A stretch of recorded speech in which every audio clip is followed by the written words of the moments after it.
بسم اللہ الرحمن الرحیم۔ فیکٹیکل کے معزز ناظرین کو السلام علیکم۔ ناظرین محترم، بعض لڑکیاں ایسی ہوتی ہیں کہ وہ پیسے کے لیے کسی بھی شخص کے ساتھ شادی کر لیتی ہیں، اور چاہے لڑکا کتنا ہی اچھا اور نیک ہی کیوں نہ ہو، اگر اس کے پاس پیسے نہیں ہیں تو یہ لڑکیاں اس کے ساتھ شادی کرنے کا سوچ بھی نہیں سکتیں۔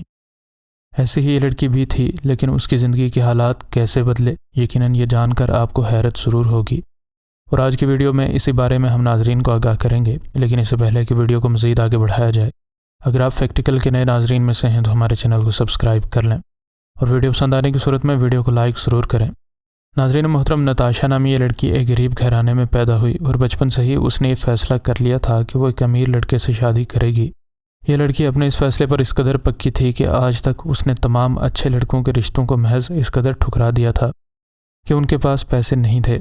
پیسہ اس کی زندگی کا بنیادی مقصد بن چکا تھا، اور یہ لڑکی غلط بھی نہیں تھی، کیونکہ ہر کسی کو ہی اچھی زندگی کے خواب دیکھنے کا حق حاصل ہے۔ نتاشا ایک یونیورسٹی میں پڑھتی تھی، اور ساتھ ہی اس کو ایک بڑے ہوٹل میں ویٹرس کی جاب بھی مل گئی۔ اس کا کام اور پڑھائی اس قدر سخت تھی کہ اسے اپنی شادی کا ہوش ہی نہ رہا، لیکن ایک دن اس کو ایک کمرے میں آرڈر لے کر جانا پڑا، اور یوں اس کی زندگی مکمل طور پر بدل گئی۔ یہ ہوٹل ایک مہنگا ہوٹل تھا، اور اس میں آنے والے کسٹمرز بھی بڑے کاروباری حضرات ہی ہوتے تھے۔ آج ان کے ہوٹل میں سعید بن مختوم بن راشد المختوم نامی ایک شیخ بھی ٹھہرا ہوا تھا۔ یہ شخص دبئی کے امیر کا بھتیجا ہے۔ یہ شخص ایک حقیقی سپورٹس مین تھا، اور وہ یہاں پر ایک کمپٹیشن میں حصہ لینے آیا تھا۔ سعید اکثر اپنے کمرے میں ہی رہتا تھا، اور وہ ہمیشہ اپنے کچن سٹاف کے ساتھ ہی سفر کرتا تھا، اور یہاں بھی آج اس کے تمام کک موجود تھے۔ لیکن قسمت کا لکھا کون ٹال سکتا ہے؟ جب سعید نے مالٹے کا جوس منگوایا تو ویٹریسز میں نتاشا ہی وہاں پر موجود تھی۔ اپنی ٹوٹی پھوٹی انگریزی کے باوجود بھی کسی طرح نتاشا شیخ کو خوش کرنے میں کامیاب ہو گئی، اور شیخ سعید نے اسی وقت اسے شام کا کھانا اپنے ساتھ کھانے کی دعوت دے دی، اور اس کے بعد وہ اس کے ساتھ اس کے کھیل کے میدان میں بھی چلی گئی۔ دونوں ایک دوسرے کو بے حد پسند کرنے لگے تھے، لیکن اسے نہیں پتا تھا کہ یہ حادثاتی ملاقات اس کی زندگی بدل کر رکھ دے گی۔ سعید نے نتاشا کو ایک اور جگہ ملنے کو کہا، لیکن اس نے انکار کر دیا۔ لیکن کچھ ہی دنوں کے بعد نتاشا نے یہ فیصلہ کر لیا تھا کہ ملک اور مذہب کے فرق سے اس کا کیا لینا دینا ہے۔ ابھی ان دونوں کو آپس میں بات کرتے ہوئے 5 دن بھی نہیں ہوئے تھے کہ سعید نتاشا کے والدین کے گھر کے دروازے پر کھڑا تھا۔ ان لوگوں نے سعید کی مہمان نوازی کی، اور شیخ نے بھی ان کو بہت عزت دی، اور کھانے کے اختتام پر شیخ نے ان سے ان کی بیٹی کا رشتہ مانگ لیا۔ ان نے اسے کہا کہ ہم آپ کو سوچ کر بتائیں گے۔ ان کو اس بات کی سمجھ نہیں آ رہی تھی کہ اس شخص کی پہلے بھی بیوی ہے، اور اس سے 5 بچے بھی ہیں، پھر وہ ان کی بیٹی سے کیوں شادی کرنا چاہتا ہے؟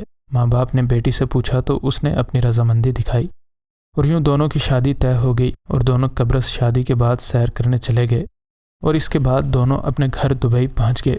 کچھ ہی عرصے میں نتاشا نے اسلام قبول کر لیا اور اپنا نام بدل کر عائشہ رکھ لیا۔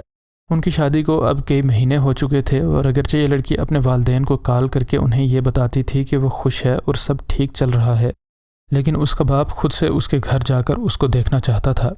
اس وجہ سے وہ اس سے ملنے دبئی چلا گیا۔ اس کی بیٹی عائشہ اس کو لینے ایئرپورٹ پر ایک بہت بڑی گاڑی میں آئی، جو کہ اس کا پرسنل ڈرائیور چلا رہا تھا۔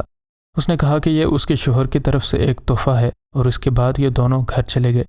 عائشہ کے والد نے جب اس کا گھر دیکھا تو اس کو تو اپنی آنکھوں پر ہی یقین نہ آیا کہ اتنے بڑے محل کا ایک اکیلا انسان کیسے مالک ہو سکتا ہے۔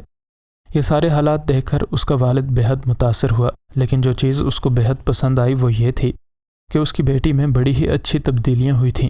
پہلے وہ گھومنے پھرنے اور ڈانس وغیرہ کرنے کو ترجیح دیتی تھی، اور اب وہ ایک بڑی ہی سلجھی ہوئی لڑکی بن چکی تھی، جس کو دیکھ کر شاید ہی کوئی ہو جو متاثر نہ ہو۔ لیکن ایک چیز جو اس کے باپ کو پسند نہ آئی وہ یہ تھی کہ وہ جو سارا ہفتہ اپنی بیٹی کے پاس رہا، سعید ایک بار بھی نہ اس سے اور نہ ہی اس کی بیٹی سے ملنے آیا، جسے دیکھ کر اسے شک سا ہوا کہ کہیں ان دونوں کے درمیان سب ٹھیک تو ہے۔ لڑکی نے کہا کہ وہ بہت مصروف ہوتے ہیں، اس وجہ سے ادھر نہیں آ سکے۔ باپ خاموش رہا، کیونکہ اس لڑکی نے خود سے ہی اس زندگی کا انتخاب کیا تھا۔ اب عائشہ کی ایک بیٹی بھی ہے، جس کا نام اس نے عالیہ رکھا ہے، اور اس لڑکی کی زندگی میں اولاد، روپیہ پیسہ، حتیٰ کہ ہر طرح کی آسائش موجود ہے، لیکن تنہائی اس کی زندگی کا ایک جزو بن چکی ہے، جسے وہ چاہ کر بھی خود سے الگ نہیں کر سکتی۔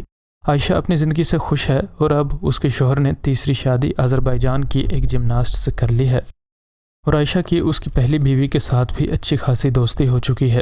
کچھ لوگ اس کے لیے کہتے ہیں کہ وہ ایک ایسے محل میں رہتی ہے جہاں وہ خوش تو ہے، لیکن تنہائی اس کا مقدر ہے، جبکہ کچھ لوگ کہتے ہیں کہ وہ خود ایسی ہی زندگی چاہتی تھی، اور اسے اپنے تمام تر خواب سچ کر دکھانے کا موقع ملا ہے۔ الغرض یہ کہ عائشہ شیخ سعید کے ساتھ خوش ہے اور اس کو اب زندگی کا ہر طرح کا آرام میسر ہے، اور اس کی جو بھی خواہشات تھیں اب وہ بغیر پیسے کی روک ٹوک اور بغیر پیسے کے بارے میں سوچے پوری ہو جاتی ہیں، اور وہ اس محل میں ملکہ کی طرح رہتی ہے۔ لیکن یہ بات بھی درست ہے کہ محل میں رہنے والے لوگ اکثر اکیلے ہی ہوتے ہیں۔ عائشہ کی شادی کو اب 13 سال ہو چکے ہیں، اور ان 13 سالوں میں اس کو مالی حوالے سے کسی بھی طرح کی کسی بھی پریشانی کا سامنا نہیں کرنا پڑا، اور وہ اپنی اس نئی زندگی سے مکمل طور پر خوش ہے۔ مزید نئی ویڈیوز کے لیے ہمارے چینل کو سبسکرائب کر لیں۔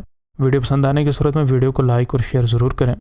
مزید ایسی ہی ویڈیوز کے لیے اسکرین پر آنے والی ویڈیو پر کلک کریں۔ انشاءاللہ ملتے ہیں اگلی ویڈیو میں۔ فی امان اللہ۔